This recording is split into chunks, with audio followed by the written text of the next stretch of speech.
Okay, hi everybody. I should just start with a small disclaimer. I'm not a climate scientist. I'm not an energy expert. I'm not an urban mobility researcher or such. My name is Robert. I work for the Central IT or Digitalization Department in the city of Malmö.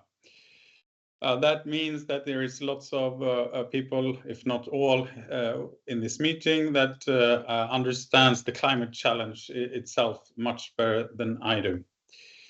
My job is to think about something slightly different. My job is to think about what capabilities we must build if all that expertise is going to have a long-lasting impact on our city. Because I do see that climate questions is not only a scientific challenge, but also an institutional challenge. A question I think about every now and then is if we as municipalities actually do have the insights and knowledge about our own climate impact as a whole. And I just wanted to underline that my presentation doesn't necessarily represent the city of Malmö official standpoint. We are, however, internationally known for our work within the climate challenges. The current president of ICLEI is our mayor, Katarina Stjernfeldt Jammeh, who is also co-chair of the COP30 local leaders. We have a history of a lot of initiatives. We are a part of the Viable Cities, which is a different presentation today. The slide in itself, I could not explain. I stole it from the general material. What I have understood, though, is that as a representative for the city of Malmö, I should be quite proud over our work. However, the cities and the societies are going digital. And in this field, I might be able to add a perspective. In 2017, we created our first version of our digital agenda, the Digitala Malmö, the Digital Malmö, which is decided by the city council and so forth. And within that program, it gave us the reason to team up with 6 different departments and the public housing company in an exploratory kind of fashion. Through a series of workshops, we noticed a pattern that this new tech thing, Internet of Things, IoT, was starting to pop up out in the departments. And so we, as a central IT provider for the city, start to investigate this new tech domain and how to relate to it and what to do. And from a climate perspective, we saw that cities and countries and organizations did set ambitious timelines for reducing emissions, as well as work related to embrace for impact. Targets were communicated in terms of years and what to have accomplished. It was 2030, 2040, or 47, and whatnot. Those targets are obviously important, but when we started to look into this from a digital perspective and a broader city perspective, something became clear. Climate neutrality is obviously not about reaching a specific target year. It is about whether a city has the capability to understand what is happening in its own backyard and the ability to act on that knowledge, both on a daily operational level, but also from a strategic planning horizon and over time.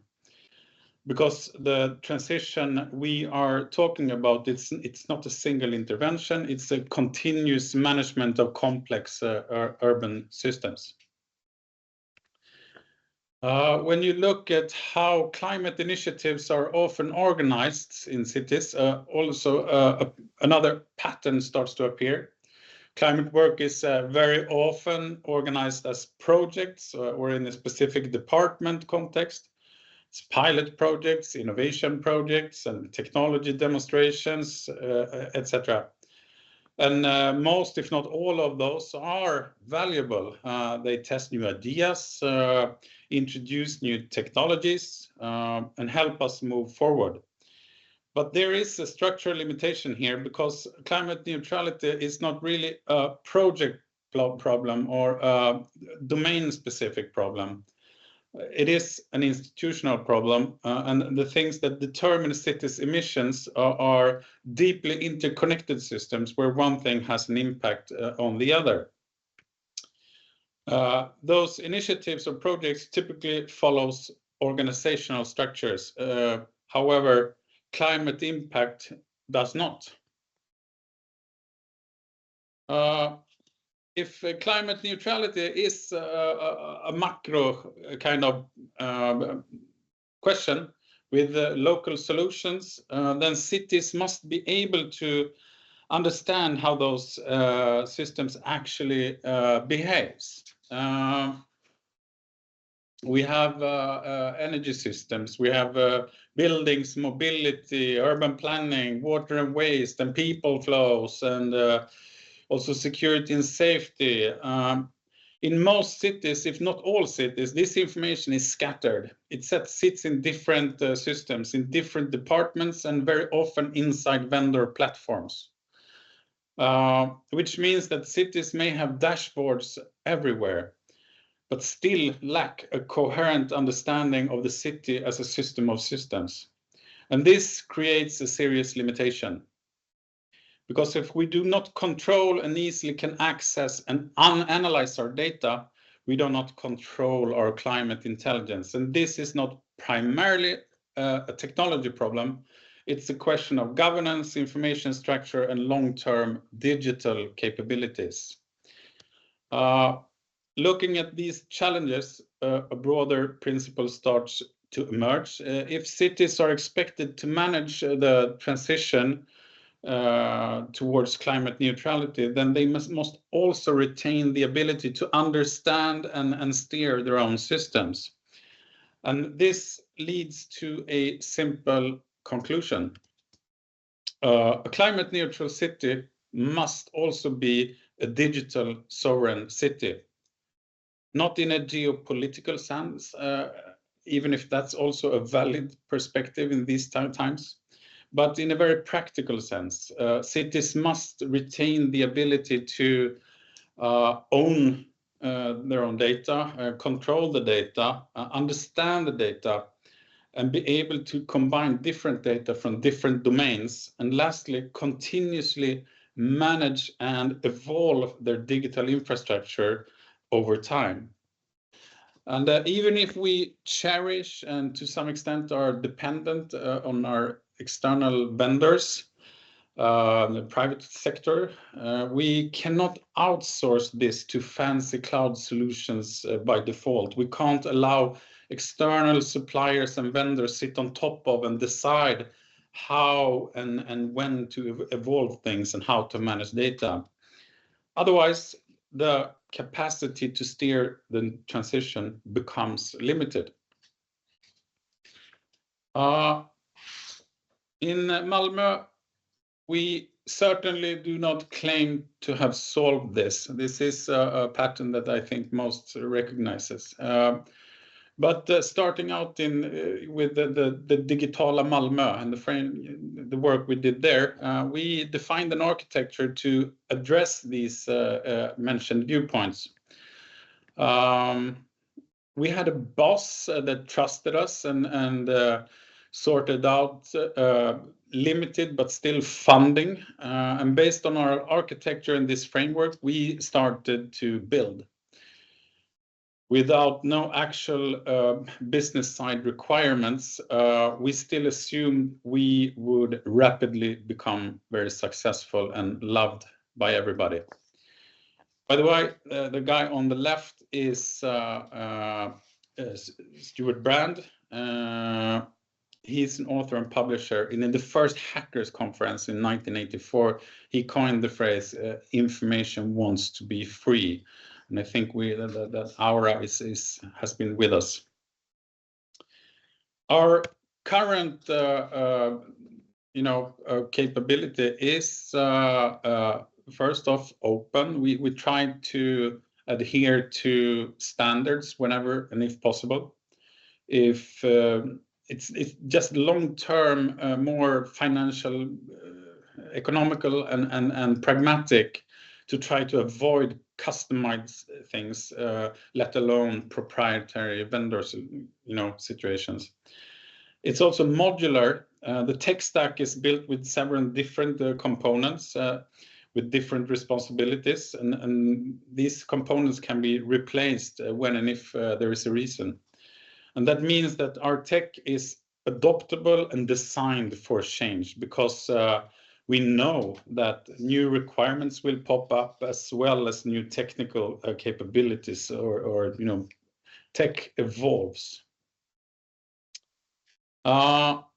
Once we had the basics in place, we started to onboard business cases. The first, I won't run through these, but the first with water levels was quite fun to try out this platform.